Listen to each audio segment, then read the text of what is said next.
Bom, boa tarde. Nós vimos na semana passada alguns tipos, né, de experiências espirituais. Então a gente leu algumas coisas sobre a experiência de cisão e unificação interior. Nós vamos voltar a esse assunto ainda mais adiante. E eu falei brevemente dos capítulos do William James que tratam do que ele chama da religiosidade da alma enferma e a religião da mente sadia. Então, esses são tipos assim de experiências também espirituais, né, que se manifestam em religiosidade de tipos diferentes. Mas uma das coisas que eu queria explorar nesse seminário é a tentativa de elaborar uma espécie de tipologia ou taxonomia, né, dessas experiências todas.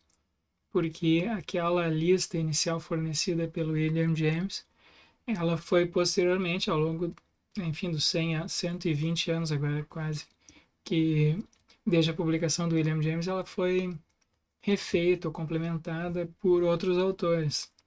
Então, eu acho que seria interessante a gente tentar elaborar, ou mesmo tentar esboçar, pelo menos, né, uma taxonomia dessas experiências espirituais. Isso é parte o que o Wilton, né, está fazendo no trabalho de doutorado dele. Mas, então, vamos lá, vamos ver o que a gente pode, que existe aí na literatura, né, pelo menos uma parte do que existe. É,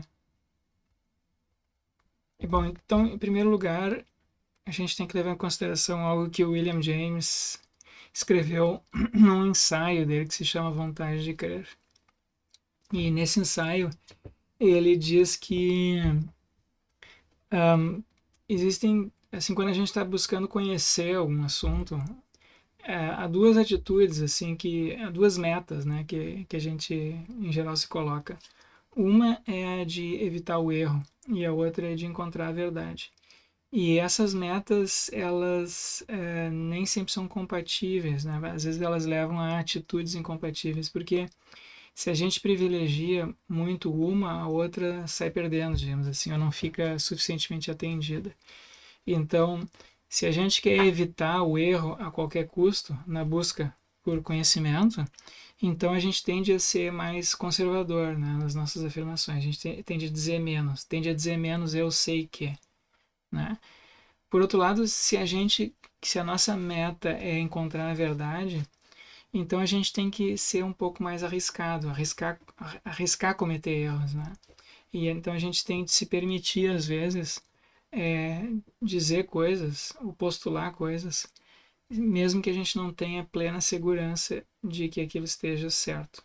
Então a gente vê essas duas atitudes, por exemplo, na atividade científica. Tem uma parte da atividade científica que tem como objetivo uma parte da metodologia científica nas diversas ciências, claro que isso é realizado de maneiras diferentes, né? Em disciplinas científicas diferentes, mas uma parte da atividade científica tem como objetivo eliminar os erros, né? Através de testes, através de revisão, controle, né? Das publicações, dos artigos que são publicados, os resultados científicos, revisão cega, né? Ou duplo cego, por parte de outros especialistas. Então, em geral, na ciência, se a gente busca, as pessoas buscam não afirmar nada, a não ser que haja, digamos assim, indícios empíricos suficientes para se dizer, para se sustentar aquilo, ou provas, né, no caso da matemática e da lógica. Mas, às vezes, os cientistas elaboram hipóteses sobre coisas que eles não estão muito certos. E às vezes eles usam essas hipóteses para obter novos conhecimentos, para elaborar testes. Né? Então, uma parte do trabalho científico ele é meio conjetural, ele não é seguro, né? E disso às vezes se extraem resultados que são fecundos e que podem ser úteis mais adiante. A gente tem mesmo caso de hipóteses científicas que são sabidamente falsas e que, no entanto, são mantidas pela comunidade científica primeiro porque não se tem nenhuma hipótese melhor e porque aquela hipótese mesmo que tenha indícios assim, que haja indícios assim da sua falsidade, ela é fecunda no sentido de que ela permite que se resolvam problemas científicos, né, que de outra maneira não se resolveriam. Então, um exemplo que é tipicamente dado nesse sentido é um modelo atômico de Niels Bohr por volta de 1912, 13. Então, eu vi uma sequência de modelos do átomo, né, no início do século, e esse modelo atômico do Niels Bohr é o chamado modelo planetário, né? Então ele propôs que os elétrons girassem ao redor de um núcleo, como os planetas giram ao redor do Sol aqui no nosso sistema solar. Mas ele havia várias incoerências ali no sistema, no modelo dele, né? Então ele não sabia explicar, por exemplo, por que que os elétrons não se fundiam com o núcleo, né? Já que eles tinham cargas diferentes, enfim, por que não havia por que o átomo não colapsava? Então havia várias postulações assim que não eram demonstradas e, enfim, e foi criticado por isso. Mas o modelo dele foi muito fecundo no sentido de que havia outros fenômenos que era possível explicar com aquele modelo, né? Então, em particular, havia fenômenos assim óticos que ele conseguia resolver, né? Da luminosidade diferente de gases diferentes, enfim. Então, e tem uma literatura assim grande, né, em filosofia da ciência sobre esses assuntos, né? Nem sempre os cientistas evitam o erro a qualquer custo. Às vezes eles se permitem errar porque desses erros, mesmo parciais, surgem hipóteses fecundas. Então, mas há essa tensão, né? Há essa tensão e o William James nesse artigo ele argumenta que o evitar o erro a qualquer custo ele não tem maiores consequências na ciência, né? Porque quando a gente está fazendo ciência, as questões que os cientistas tipicamente resolvem elas não são prementes, no sentido de que elas não afetam a nossa vida imediata. Então, quer a gente saiba o resultado daquela, quer a gente consiga decidir uma hipótese ou não, isso não tem nenhuma consequência imediata para a vida que a gente leva, né? Então, por exemplo, né, existe essa hipótese, por exemplo, de que em astronomia, por exemplo, de que no centro de toda a galáxia há um buraco negro. Bom, essa é uma hipótese que atualmente parece há bons indícios da verdade dessa hipótese, tanto quanto se sabe. Mas pode ser que ela seja falsa, quer dizer, a gente não tem acesso a todas as galáxias, né? A gente não consegue observar e mesmo a observação de buracos negros é indireta. Então, a postulação de buracos negros é feita indireta, né? O buraco negro mesmo ele não é um objeto diretamente observável.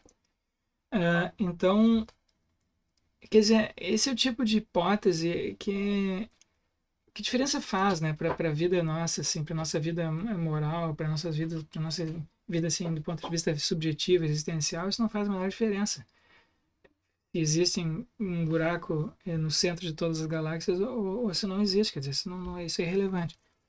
Então, mesmo que a gente adotasse uma postura assim muito conservadora em ciência, epistemologicamente conservadora no sentido de privilegiar sempre o, o acerto, né? De não evitar sempre o erro, quer dizer, não dizer nada, a não ser que a gente tenha indícios assim amplamente suficientes. Mesmo que a gente adotasse, não é verdade que os cientistas façam isso, tá? Como eu já falei, mas mesmo que se adotasse isso em ciências, isso não teria maiores problemas assim para nossa vida, né? Então tu pode até um cientista que adotasse essa posição poderia estar bem justificado, quer dizer, não há nada assim racionalmente incoerente em se adotar essa atitude nas ciências, né? Tu pode ser mais cético, digamos assim, se tu quiseres, na ciência. Por outro lado, William James argumenta não é assim para assuntos que são de fato prementes, né? Assuntos assim que fazem uma grande diferença para as nossas vidas, qual hipótese a gente adota. E, em particular, isso é assim, ele argumenta, na moral e na religião. Então, digamos que eu não saiba se uma determinada regra moral é correta ou incorreta. Bom, mas se eu suspendo o juízo, se eu digo assim, eu não sei se essa regra é correta ou incorreta, isso, do ponto de vista prático e existencial, equivale a tratar ela como sendo falsa. Né? Então eu não sigo aquela regra, né? Agora eu suspendo o juízo com relação a ela. Mesma coisa com relação à religião. Se eu tenho um determinado preceito religioso e eu suspendo meu juízo, eu não sei se é verdade.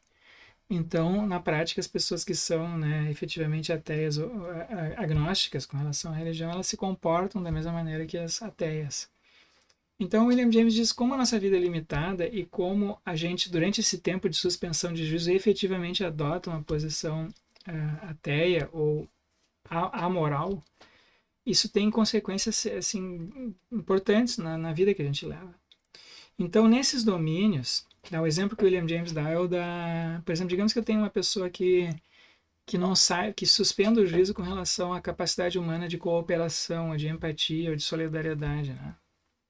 Então, essa pessoa, ela, se eu sou cético com relação a isso, então minha atitude na vida vai ser a de ser mais, tender a ser mais suspeitar, né, das manifestações de cooperação.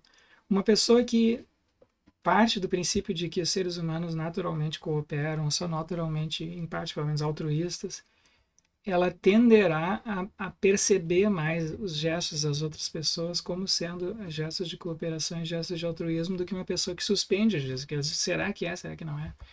Então, se eu adoto essa atitude inicialmente cética, isso vai tender a fazer com que as outras pessoas manifestem isso menos para mim, né? Porque como eu sou cético, né? Eu não sei se ela está cooperando comigo, então a minha reação vai ser, digamos assim, ambígua, dúbia, para dizer o mínimo. Então eu vou ter menos oportunidade de observar esses fenômenos, porque as outras pessoas vão reagir da mesma maneira, vão reagir de maneira também um pouco suspeitosa com relação às minhas atitudes, né? Então William James diz isso mostra que para a gente observar certos fenômenos, às vezes é necessário tu adotar uma atitude que é inicialmente de crença, né?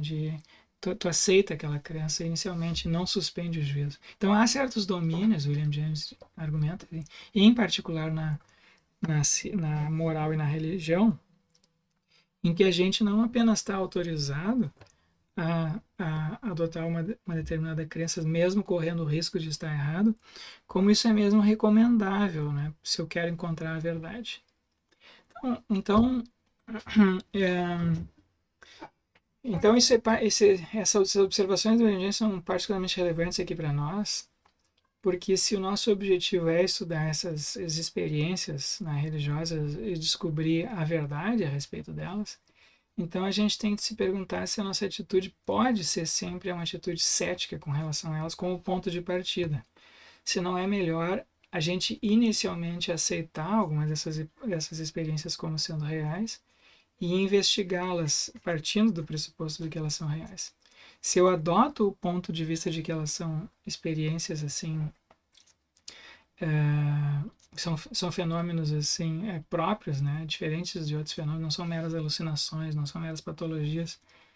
Então, isso vai permitir que eu investigue esses assuntos com outros olhos, né?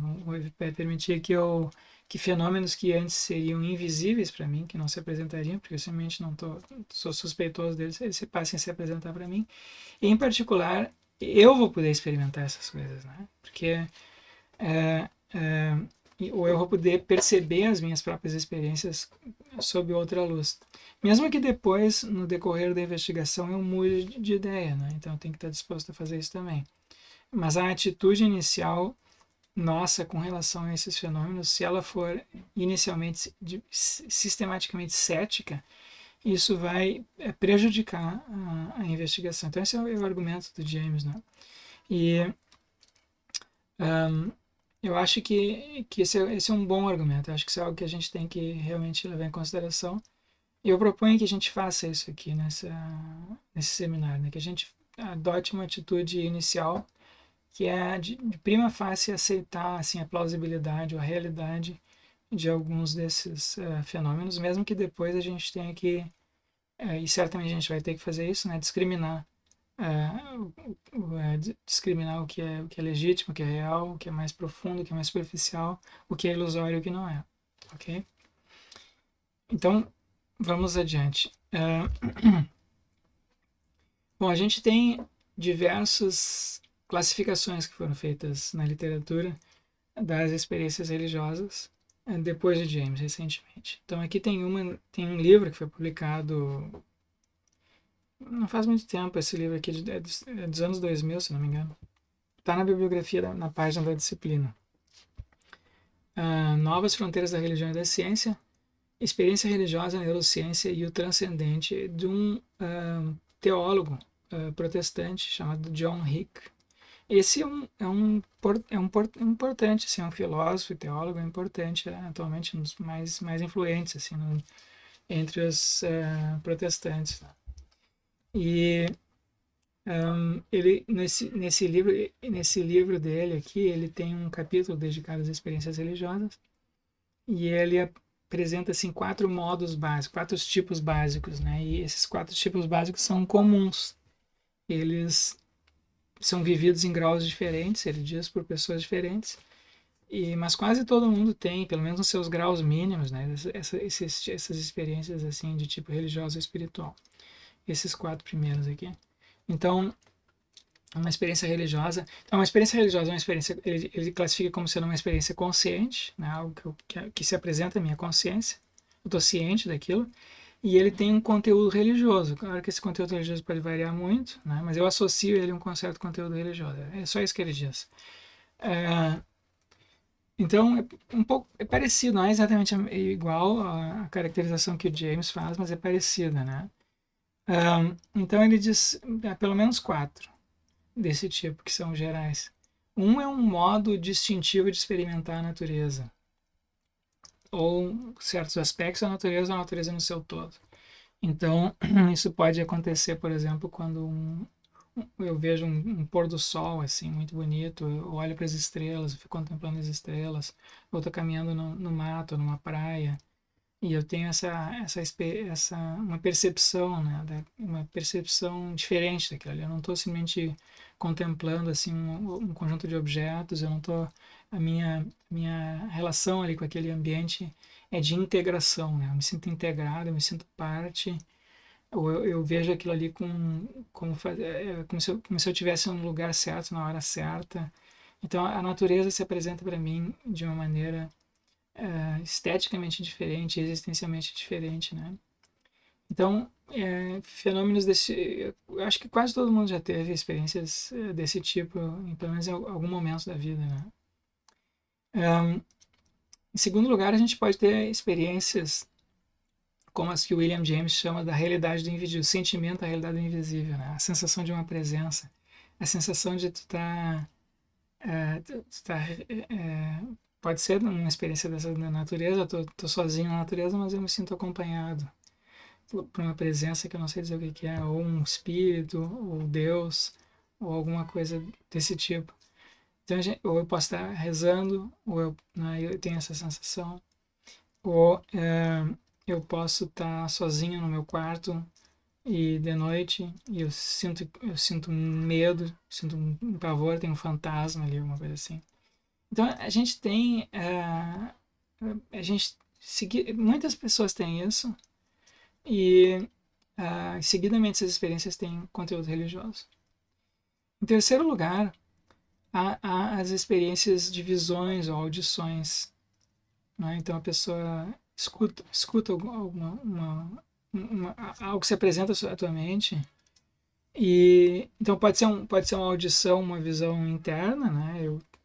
Eu imagino que eu estou vendo alguma coisa, isso acontece só dentro da minha mente, ou às vezes a pessoa tem uma visão que para ela é indistinguível da visão normal, né? Como se tem um objeto aqui fora e eu vejo uma outra coisa aparecendo.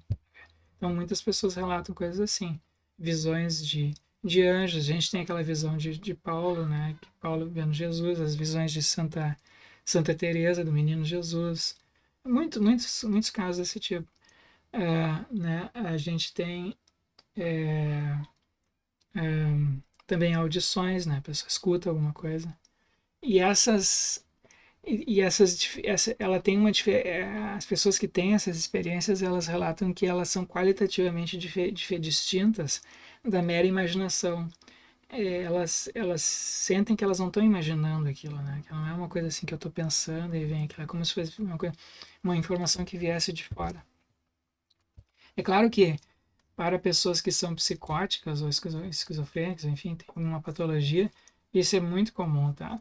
Mas o interessante é que isso acontece também em pessoas que não têm nenhuma patologia, né? Não tem nenhum sinal de, de psicose ou patologia. Ao contrário, são pessoas bem equilibradas e que, enfim, têm plena consciência, sabem discriminar bem aquilo que é ilusório e aquilo que não é. E, no entanto, elas têm essas experiências. Então, é algo que o único indício então que elas teriam de algum tipo de patologia é esse, mas aí fica faltando alguma coisa, porque isso não está afetando o comportamento delas, isso não afeta o resto da vida delas, elas não têm os sintomas assim fisiológicos, né, da patologia, elas só têm essa experiência subjetiva.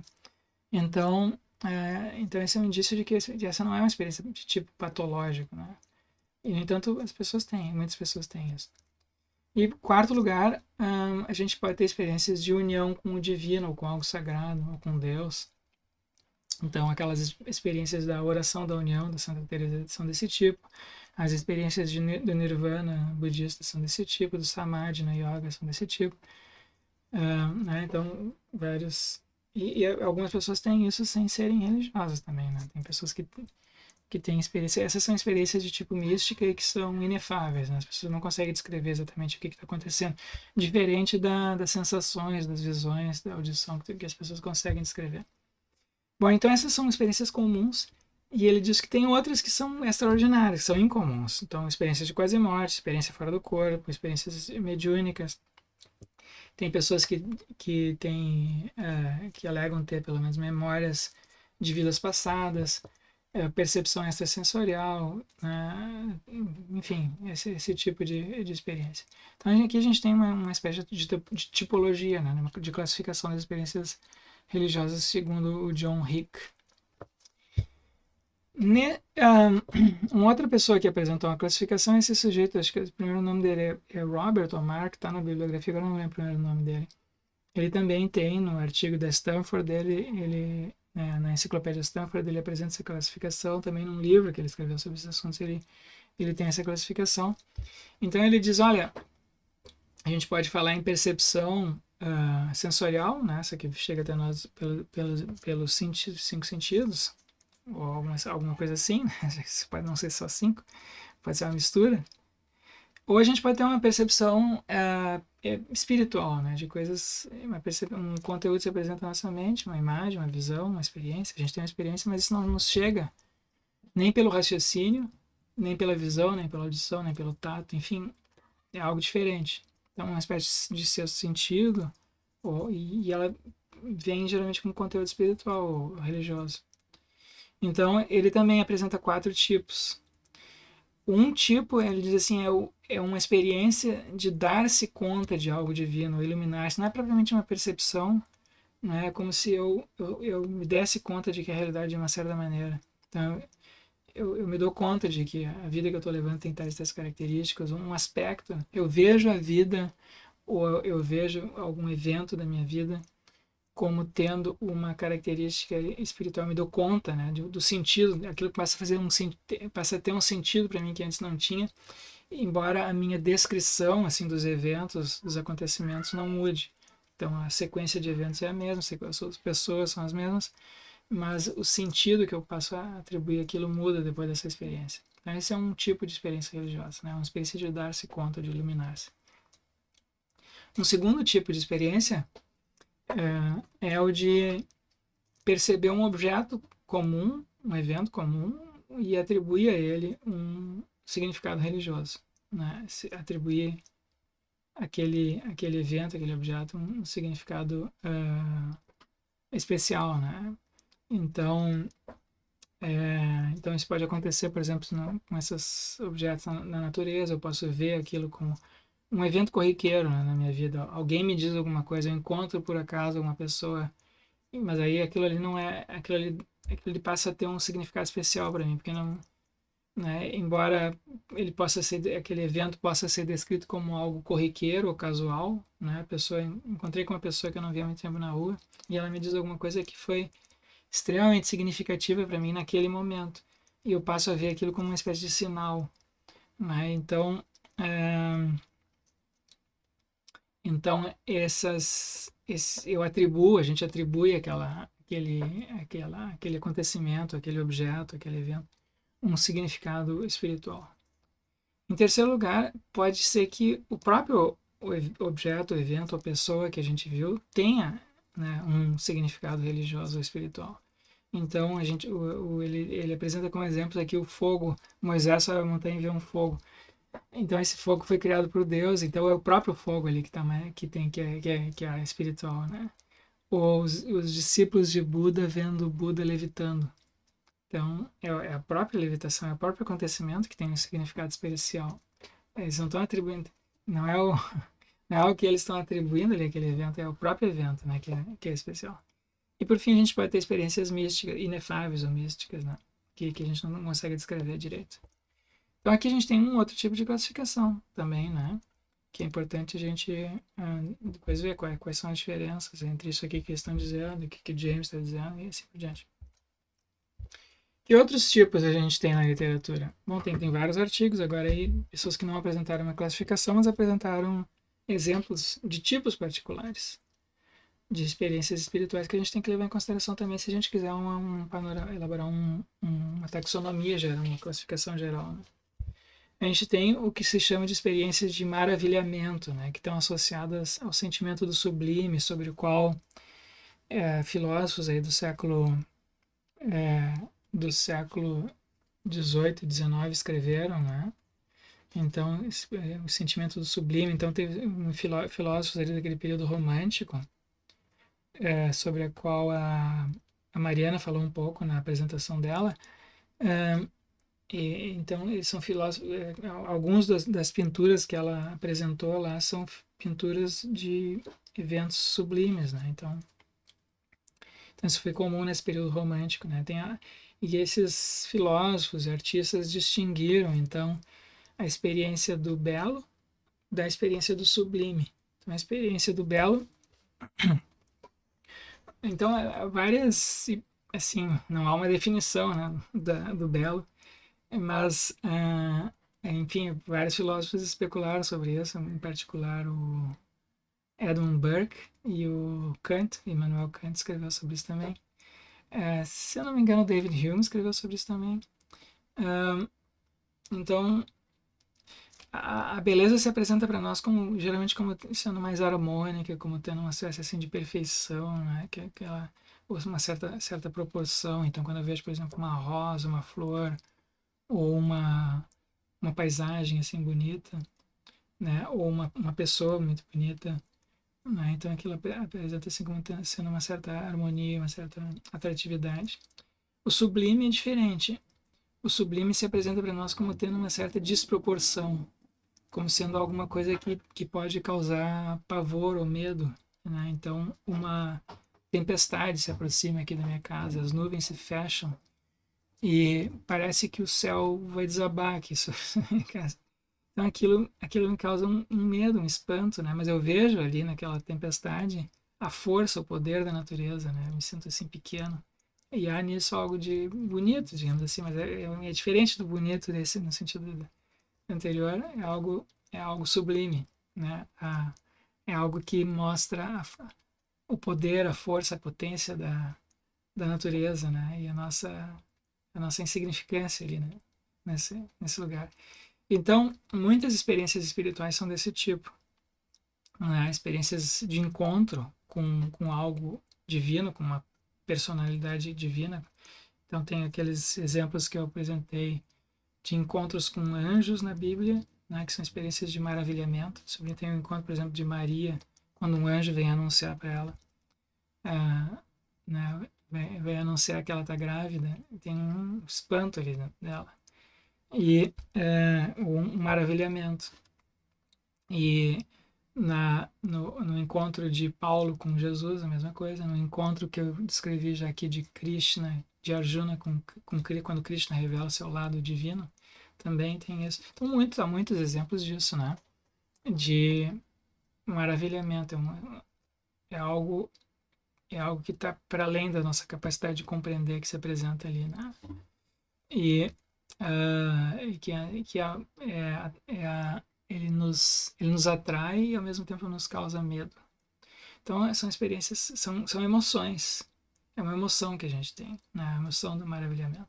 E emoção aqui entendida como algo que acontece primeiro no corpo da gente, né? E a nossa mente interpreta isso. Então a gente a gente a gente tem o nosso corpo fica mobilizado de uma maneira particular e a gente interpreta, então o corpo, né, a gente interpreta isso de uma maneira ou de outra. Então, mesma coisa com os fenômenos de inspiração e entusiasmo. Então, quando um artista, por exemplo, está inspirado, ou quando uma pessoa está entusiasmada, né, então tem uma reação ali que é corporal diante de alguns eventos, as coisas passam a fluir, a pessoa se enche de vitalidade, de vontade de fazer alguma coisa, como se as coisas fluíssem de uma maneira que não que estivesse além do ego dela, não é? Que estivesse até um pouco fora do controle dela, tem algo que está vindo assim de fora. Né? A gente tem também experiências de elevação, leveza ou paz, comum quando as pessoas estão meditando, rezando. A gente tem experiências também de arrebatamento, ou de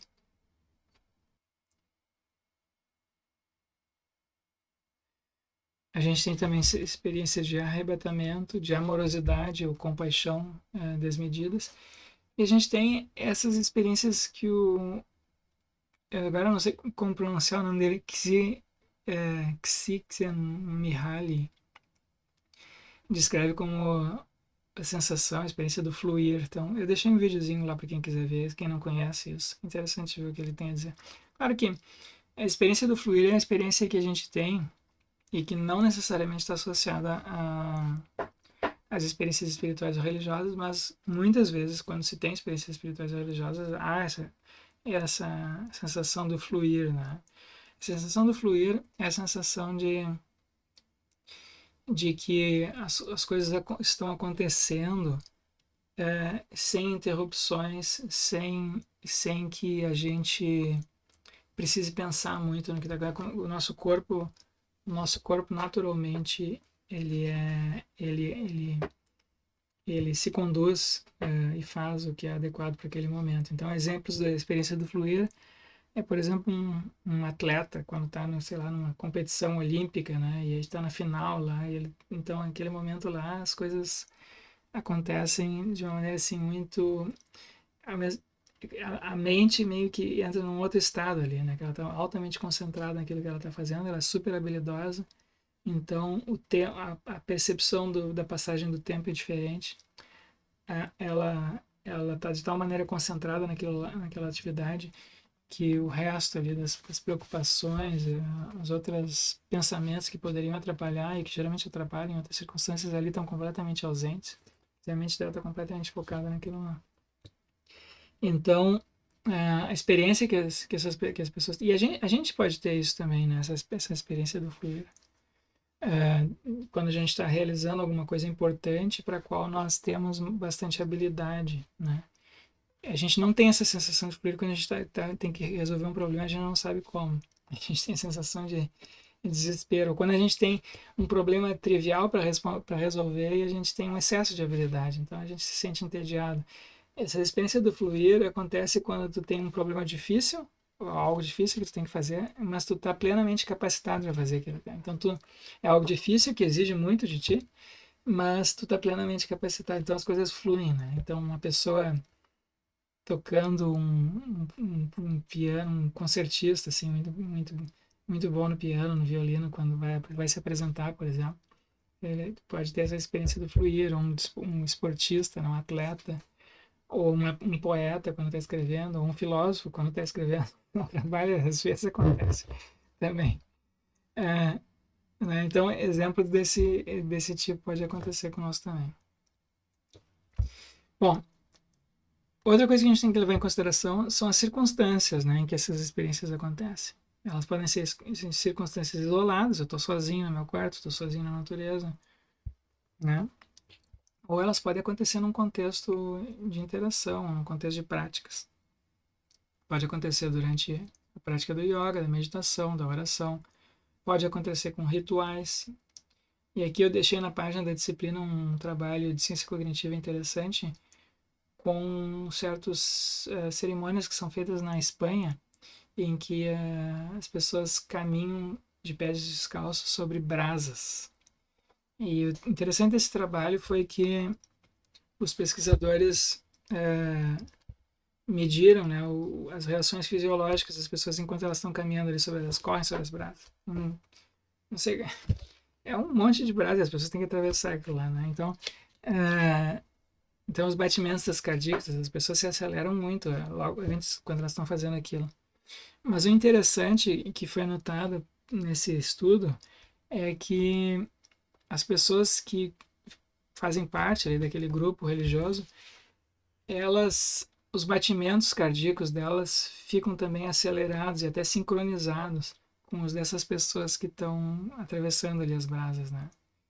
Então a gente tem uma experiência que é meio que compartilhada ali, né? Então é uma experiência interessante nesse sentido. Tem um ritual e ao mesmo tempo a gente tem uma vivência coletiva daquele ritual. Não é só a pessoa que está caminhando sobre as brasas ali que está experimentando aquilo. As outras pessoas também estão vivendo aquilo de maneira bem intensa. A gente pode ter experiências espirituais também através do canto, da dança ou do canto, né? Então, isso a gente vê, por exemplo, nas igrejas, tem cantos esses rituais indígenas, tem dança e canto. Tem aqueles grupos sufis, né, muçulmanos que tem isso bastante também. A gente pode ter também experiências espirituais com drogas alucinógenas, né? Deixei um artigo recente aí desse Yaden que vem pesquisando isso nos Estados Unidos, e ele argumenta que sim, tu pode ter, e do ponto de vista assim, médico, clínico, psicológico, tu não consegue discriminar, esse argumento, não consegue discriminar as experiências espirituais das pessoas que tiveram experiências espirituais com drogas ou sem drogas, e até as que tiveram com drogas, elas tendem a ter essas experiências de maneira mais intensa e mais duradoura. Tá? Então a gente tem indícios aí nesse trabalho dele de que essas drogas podem efetivamente induzir essas experiências. E por fim a gente pode ter experiências desse tipo que surgem espontaneamente por pessoas que não são religiosas, né, ou que não buscam isso, que não estão fazendo nada demais. O caso típico disso são as experiências de quase morte. Então a pessoa tem um acidente, para de respirar, tem uma parada cardíaca, alguma coisa assim, vai para o hospital, fica inconsciente, e durante essa inconsciência, então quando ela volta, né, a consciência, ela relata que ela teve uma experiência espiritual, né, que ela saiu do corpo, que ela viu a vida toda dela em revista, que ela falou com espíritos ou com antepassados que já faleceram, que ela viu um túnel de luz. Então tem uma sequência de eventos ali que se repetem, um padrão, né, de experiências que se repetem nessas pessoas aí que têm experiências de quase morte. Então, mas elas podem não ser religiosas, né, antes, né, em geral depois elas ficam. Mas antes elas podem não ser, então podem ser experiências que aparecem, surgem espontaneamente na vida dessas pessoas. Então, eu queria comentar com vocês esse livro aqui, a respeito desse livro, que é um livro que tem várias experiências espirituais. É um livro assim que eu recomendo, caso vocês não conheçam, eu recomendo muito. É um livro muito interessante, muito bom, né, de se ler para entender esses assuntos. Relatos de um Peregrino Russo. Então, é um livro anônimo, a gente não sabe. A gente não sabe quem escreveu. Isso aqui pertence à tradição oriental do cristianismo, né? Então, a igreja ortodoxa. E ele descreve o aprendizado dele da oração do coração. Então, o livro começa assim, né? Ele diz assim: no 24º domingo depois da Trindade, entrei na igreja para rezar durante o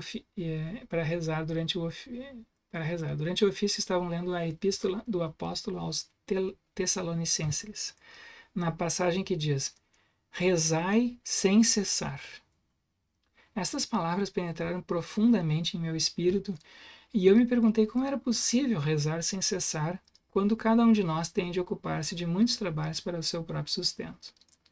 Procurei na Bíblia e li com meus próprios olhos aquilo que ouvira. É preciso rezar sem cessar. Rezar em todo o tempo, no Espírito, erguendo em todo lugar mãos santas. Por mais que refletisse, não sabia o que decidir. O que fazer, pensava. Onde achar alguém que possa explicar-me essas palavras? Eu irei às igrejas onde pregam homens de renome e aí talvez eu ache o que procuro. E aí então ele vai em busca de pessoas que possam esclarecer isso. Como é que é possível rezar sem cessar? E ele busca vários padres e monges assim conhecidos, mas nenhum deles consegue explicar para eles o que isso significa. Todos reconhecem que isso, alguns, né, pelo menos reconhecem que isso é muito importante, que ele um dia vai descobrir. Tem um que diz para ele que é para ele rezar para pedir uma inspiração a Deus. Até que no final ele peregrina por vários lugares e até ele encontra um monge que explica para ele o que significa rezar sem cessar. E ele diz: eu vou te ensinar a rezar sem cessar. E aí, então ele diz o seguinte para pro peregrino esse, ele diz assim: não, tu vai fazer o seguinte, tu vai repetir essa oração agora. Senhor Jesus Cristo, tende piedade de mim. 3.000 vezes. 3.000 vezes por dia. E aí ele faz isso. Né? Durante uma semana, 10 dias, ele fica repetindo 3.000 vezes por dia. Senhor Jesus Cristo, tende piedade de mim. Senhor Jesus Cristo, tende piedade de mim. Senhor Jesus Cristo, tende piedade de mim. Então aquilo é como um mantra, né? E ele disse que no início foi difícil, que a língua dele começava a doer, né? E que ele ficava cansado. Mas depois de alguns dias, ele se acostumou. E aí ele conseguia já no final de uma semana, 10 dias, repetir 3.000 vezes sem muito esforço. Nesse meio tempo, ele arranjou um lugar para ficar.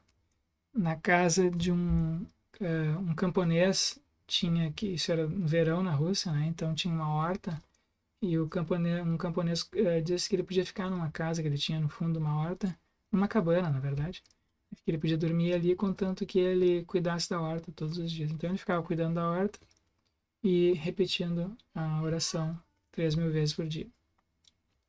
Aí ele foi encontrar com o monge novamente, e o monge disse que era muito bom, que ele já estava conseguindo fazer isso sem muito esforço, que agora ele passasse a rezar 6.000 vezes por dia.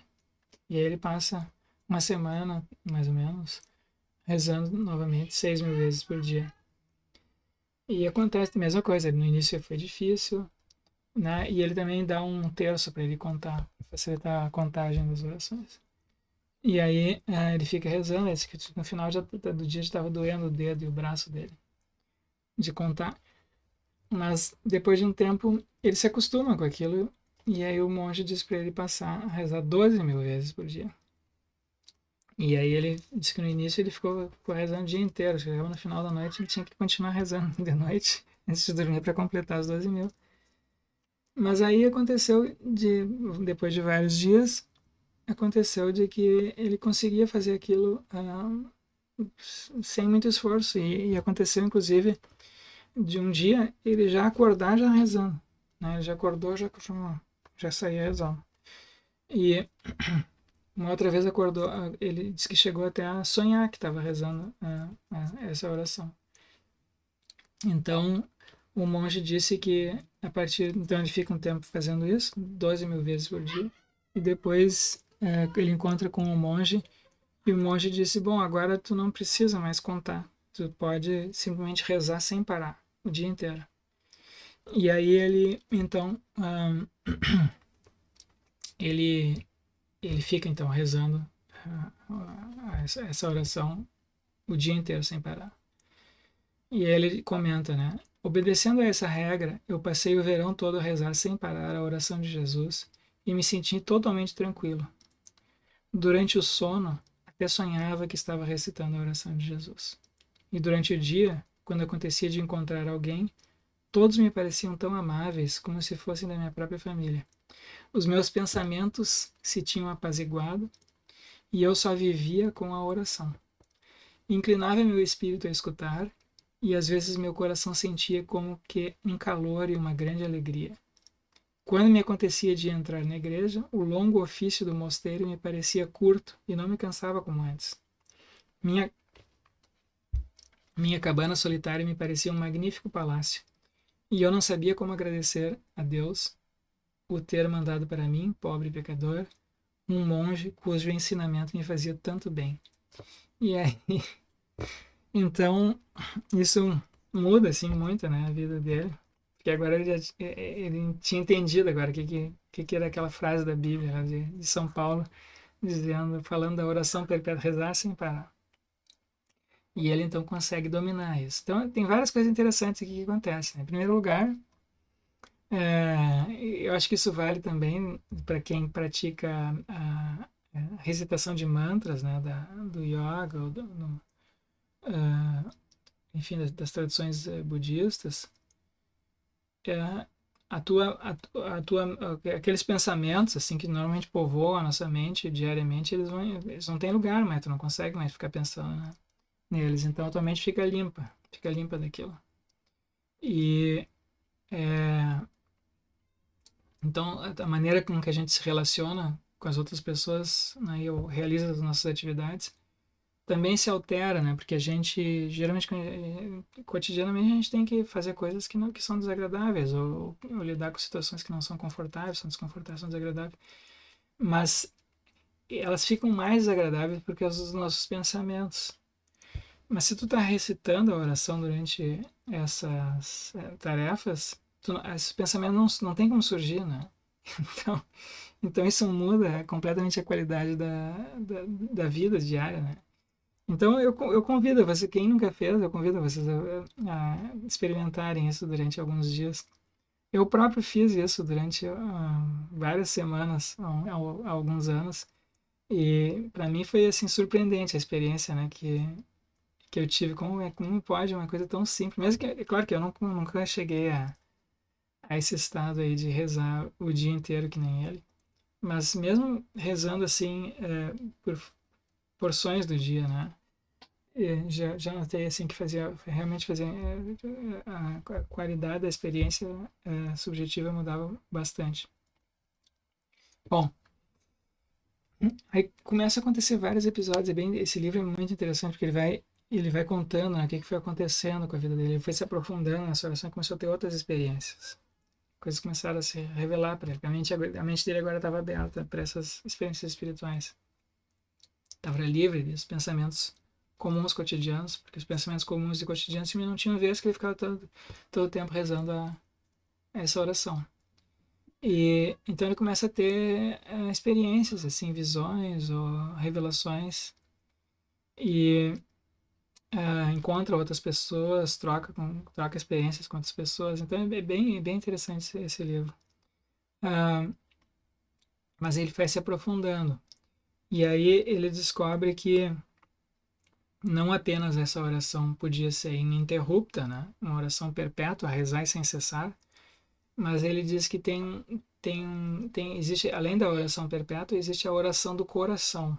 E ele ficou pensando, o que significa a oração do coração? O que significa a oração do coração, né? Além de ser perpétua, tem que ser uma oração do coração. Como é possível que essa seja uma oração do coração?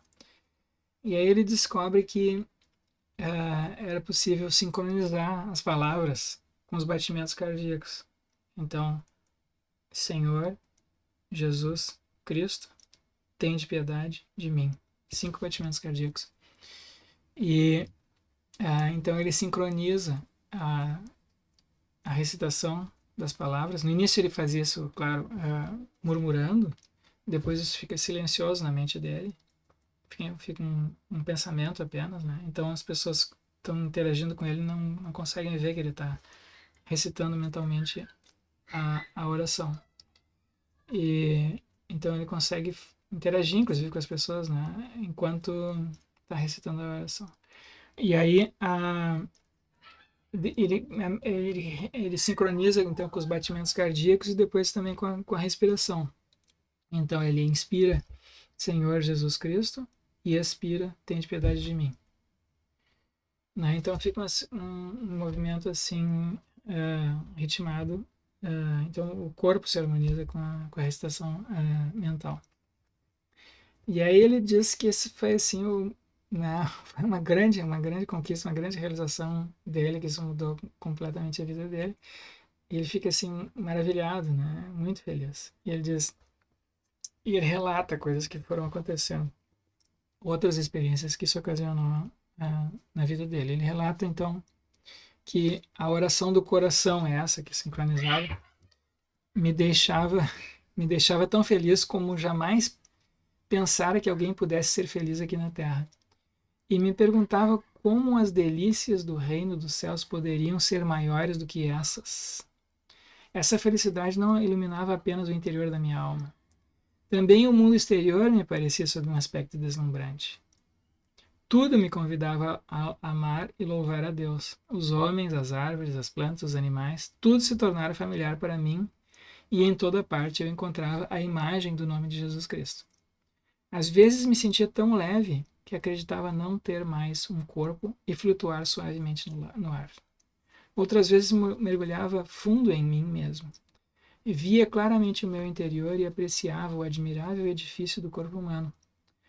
Por vezes sentia uma alegria tão grande como se eu me tivesse tornado rei.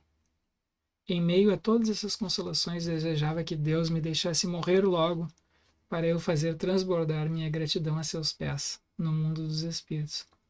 Então vocês vejam, tem uma pessoa assim que está tendo uma experiência assim fantástica, né? Uma experiência de uma alegria assim. Ele fica arrebatado por essa experiência.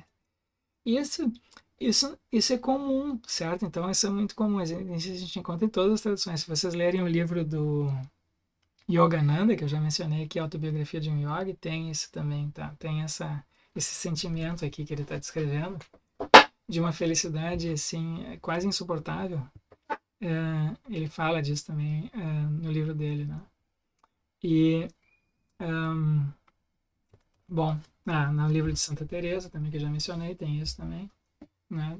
Claro que são caminhos diferentes que essas pessoas percorreram para chegar até esse estado, mas as experiências têm essa qualidade, né? Isso é uma felicidade de tipo não estoica, né? Eles não estão felizes assim apesar do mundo, eles estão felizes com o mundo. O mundo não se apresenta para eles agora como sendo cheio de problemas, né? Eles dizem assim, Deus se revela para eles em todas as coisas. Os homens, as árvores, as plantas, os animais, tudo se torna familiar para mim. Então tem essa espécie assim, de percepção alterada do mundo, uma espécie de festa espiritual constante, né? Bom, se vocês lerem sobre São Francisco de Assis, é assim também, né? Enfim, é algo comum na tradição espiritual. Então, o que a gente tem aqui no relato esse do Peregrino Gosto? A gente tem o sentimento, a experiência de revelação, a iluminação que ele tem, né? A gente tem significados espirituais atribuídos a objetos, pessoas e eventos. A gente tem pessoas e eventos espirituais, né? Os monges, as pessoas, os eventos que ele encontrou. A gente tem experiências místicas, tem vários casos ali de experiências místicas que ele descreve. A gente tem visões, tem algumas visões que são relatadas ali. E a gente tem essa experiência da realidade do invisível, da qual ele indica. Até o livro tem muitas experiências, né? Esse livrinho, assim, é um livrinho curto, mas tem muitas experiências, assim, relatadas ali. Bom, eu queria ver um outro exemplo disso, que é o exemplo do yoga. Então, o yoga é uma disciplina, assim, muito antiga, né? Também, e que, enfim, teria sido revelada aos Arjuna lá por Krishna, né? Então a parte do Bhagavad Gita consiste na revelação do yoga. Mas a revelação que o Krishna faz a Arjuna lá, ela é para iniciados, para iniciados, digamos assim, tem que tem que entender, ela não aquilo lá não é um manual de yoga, né? Então, se tu não sabe nada do yoga, tu lê aquilo lá, tu continua meio sem entender. Parece bem interessante aquilo lá, mas exatamente como é que tu vai colocar aquilo em prática, a gente não sabe. E, bom, isso foi feito por outras pessoas depois, né? Então, uma das pessoas que fez uma sistematização do yoga foi esse sujeito aqui, Patanjali, que teria vivido é, no século 3 ou 4, 3 ou 4 da nossa era, e que escreveu os Yoga Sutras. Então esse é um livro interessante assim, para se entender um pouco mais assim, da prática do yoga. Né? E depois tem os manuais de yoga. Mas então o Patanjali fala assim de certas atitudes, né, e comportamentos que a gente tem que ter para praticar o yoga. Em primeiro lugar, a gente tem certas restrições, né, certas abstenções. Então tem certas coisas que tu não pode fazer, né? Tu não pode se comportar, tu não pode mentir, tu não pode roubar, tu tem que ter um comportamento ético, tem coisas que tu não pode fazer se tu quiser se tu quiser praticar yoga. E tem certas atitudes assim corretas, morais, né, empáticas, tem que agir corretamente no mundo para se tornar um yogi. E depois há certos estados subjetivos que ele descreve que decorrem da prática, né, que vão se aperfeiçoando com a prática. Então, são estados de concentração, meditação e samadhi, né? Esse samadhi seria o ponto de chegada, uma espécie de iluminação que às vezes é traduzido por absorção ou união, né, com o divino ou algo assim. Então, se vocês olharem, por exemplo, no esse sujeito aqui, um yogi bem conhecido, Iyengar, ele tem um livro dele comentando os Yoga Sutras do Patanjali, e ele faz essa distinção entre inconsciência, subconsciência, consciência, superconsciência. No livro do Yogananda ele também faz essa caracterização. Né? Então,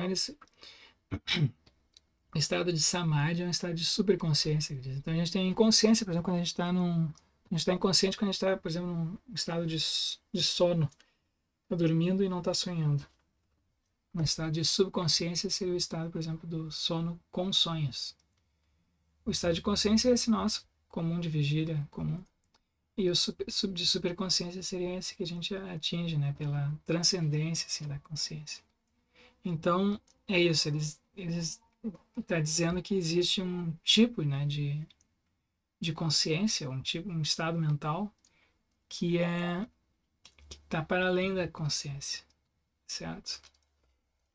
Então, os estados assim, as experiências religiosas, as experiências propriamente religiosas e espirituais seriam experiências desse estado de superconsciência.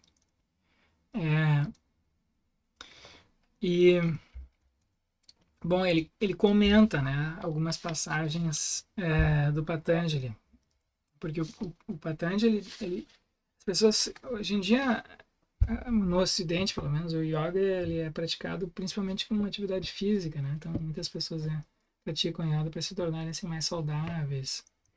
Mas primariamente o yoga é uma disciplina espiritual, embora isso seja pouco conhecido no Ocidente. E essa então a meta do yoga é o samadhi, né? É a iluminação, a união com Deus. Mas no caminho até lá há muitas experiências que acontecem. Então, inclusive assim coisas assim que para nós parecem fantásticas, né? A gente lendo com os nossos olhos contemporâneos isso parece fantástico, mas isso está claramente descrito. Se vocês forem falar com as pessoas assim que são mestres mesmo do yoga, não apenas as pessoas que praticam o yoga como uma atividade física, mas as pessoas que se aprofundaram mesmo, né? Elas descrevem isso também, tá? A experiência, elas todas têm histórias de experiências desse tipo. Então, por exemplo, a parte 3 dos Yoga Sutras, são 4 partes, a parte 3 do Yoga Sutra fala explicitamente dessas experiências assim de transcendência, experiências de superconsciência, né? E estágios intermediários que a pessoa percorre até chegar lá. E aí ele fala, por exemplo, de que a pessoa, quando está nesse estado, ela consegue ler a mente das outras pessoas, ou identificar conteúdos que estão além da mente, ou que ela adquire um poder sobre aspectos do corpo que geralmente fogem ao nosso controle. Por exemplo, ela consegue controlar os próprios odores, cheiros, os sons que saem do próprio corpo. Ela pode se tornar invisível, ele diz explicitamente isso. Ela pode conhecer, por introspecção, as consequências futuras das ações. Então, muitas das nossas ações a gente não sabe. A gente faz o que acha que é correto, age de acordo com a nossa consciência ou não, né? Mas, em geral, a gente não sabe direito quais são as consequências das nossas ações, né? E ele diz aqui, pelo yoga, tu consegue conhecer as consequências das ações. A pessoa pode adquirir também uma força e uma resistência, assim, sobre-humanas. Aí tem exemplos disso no livro do Yogananda. Ele relata alguns encontros que ele teve. Ela pode também, deixa eu ver, tem muitos exemplos, muitos casos assim que ele dá. Ela pode também conhecer seres, ver ou conhecer seres perfeitos. Ele diz seres perfeitos. Então imagina que sejam assim seres espirituais, isso que nós chamaríamos de espíritos ou seres espirituais. E enfim, tem mil e uma, quer dizer, mil e uma não, mas tem uma lista, né, grande de eventos, de poderes, né, capacidades que o yogi vai adquirindo, domínio, né, sobre o seu próprio corpo, que ele vai adquirindo e que estão muito além das capacidades, assim, da consciência comum. E aí tem muitos relatos disso, né, relatos, assim, que são inexplicáveis, que para nós são fantásticos, né. Então, relatos, assim, de feitos, né, que esses yogis. Então tem alguns assim que conseguem controlar os batimentos cardíacos, conseguem parar os batimentos cardíacos, parar de respirar durante um tempo assim que para nós a pessoa não teria como voltar, né? Então ela volta. Alguns desses yogis conseguem determinar o momento da própria morte. Então eles tem vários casos de yogis assim muito famosos, muito avançados que fazem da morte uma cerimônia pública. Então eles chamam todo mundo. Se agora eu vou morrer. E eles morrem. Então isso é algo assim que para nós, como é que a gente não tem que entender essas coisas, né? Então, mas eles fizeram disso uma espécie de ciência, né? Então há mil e um assim, manuais na Índia sobre essas capacidades. Mas, claro, para além disso está o samadhi, que nada disso é samadhi. Se a pessoa fica muito apegada a esses poderes, ela não alcança o samadhi. Na verdade, o exercício dessas capacidades é um impedimento, né, para o samadhi. Então, então esse é um outro tipo, mas assim, o que eu acho interessante é que há correlações importantes, né, entre essas práticas e as práticas da oração. Bom, por fim, eu acho que para a gente elaborar uma tipologia das experiências espirituais, a gente tem que levar em consideração essas diversas tradições, os diversos tipos, né, de experiências, mas também não apenas os aspectos assim subjetivos da experiência, né, a fenomenologia, o que a pessoa está experimentando, o que ela está sentindo, o que ela está ouvindo, vendo, mas também os aspectos sociais, coletivos, né, as experiências sociais e coletivas. Então, uma experiência muito importante é a experiência de pertencimento a um grupo, né? E assim como existe uma experiência assim de união com Deus, que é de pertencer a Deus, de estar subordinado, de estar mergulhado em Deus, ou em algo divino, existe a experiência também mais corriqueira, trivial, que é aparentada a ela, que é a experiência de pertencer a um grupo, que é a experiência de pertencer a algo maior do que nós mesmos. Então, por isso é que muitas vezes a experiência de pertencimento a um grupo às vezes adquire um caráter meio sagrado, né? Por exemplo, a gente vê isso, por exemplo, nessas manifestações assim de apreço a um clube de futebol, né? Quando ganha um campeonato, por exemplo, ali, o que explica aquilo, né? Parece algo assim, algo irracional, né? E, num certo sentido, é isso mesmo. Mas, enfim, tem algo ali que está para além da consciência. Existe também outra coisa que a gente tem que levar em consideração são os aspectos corporais e emocionais. Então a gente viu aqui que tem várias emoções associadas às experiências espirituais. E tem vários aspectos assim, corporais físicos, né, que também precisam ser levados em consideração. E por fim a gente tem o aspecto esse transcendente da experiência, né, algo, aquele aspecto em que está para além da consciência comum, né, para além do ego, se quiserem. Então tem esses aspectos assim, às vezes inefáveis, né, das experiências. Então isso tudo forma um conjunto de aspectos ligados às experiências elas mesmas.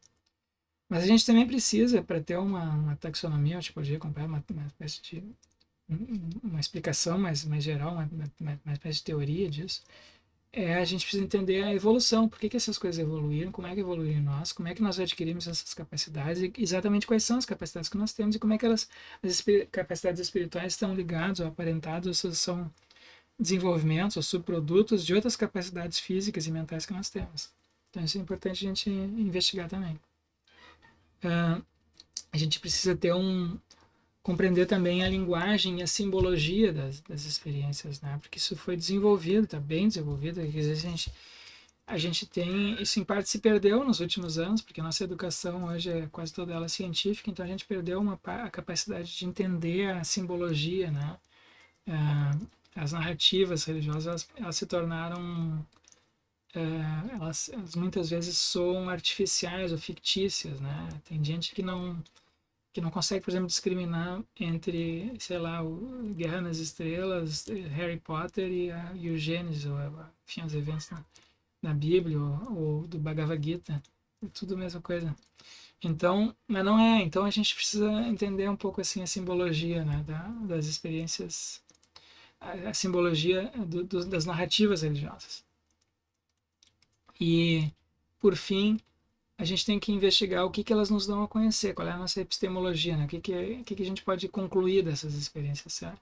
Sobre a realidade espiritual. Isso eu vou deixar, esses outros assuntos eu vou deixar para mais adiante, tá? Hoje eu queria, essa semana eu queria só ver um pouco assim desses diversos tipos de experiências espirituais. Então, seria interessante se vocês me dissessem, né, se vocês acham que essas classificações aqui estão corretas, está faltando alguma coisa, o que mais que precisa ser incluído, né? A gente viu algumas coisas lá do William James, a gente viu ali a classificação do John Hick, desse Marco Robert Webb, a gente tem o artigo do Jonathan Haidt e com o Keltner sobre as experiências de maravilhamento, o O, como ele escreveu. A gente tem essas experiências do fluir, a gente tem as experiências com drogas alucinógenas, a gente tem aquelas experiências extraordinárias assim de experiência de quase morte, experiências mediúnicas, experiências fora do corpo, né, experiências assim extraordinárias, ou que não são tão comuns quanto as outras, né, ou que não são experimentadas assim tão cotidianamente, e quanto essas. Então, eu gostaria de ouvir vocês sobre esses assuntos, tá? Os artigos, deem uma olhada na página da disciplina, tem vários artigos lá que estão incluídos no link, todos aqueles artigos que estão citados lá estão disponíveis na internet. Se vocês tiverem dificuldade de consegui-los, me enviam uma mensagem que eu mando eles por e-mail para vocês. Então tá, até terça-feira às 10 horas. Um abraço.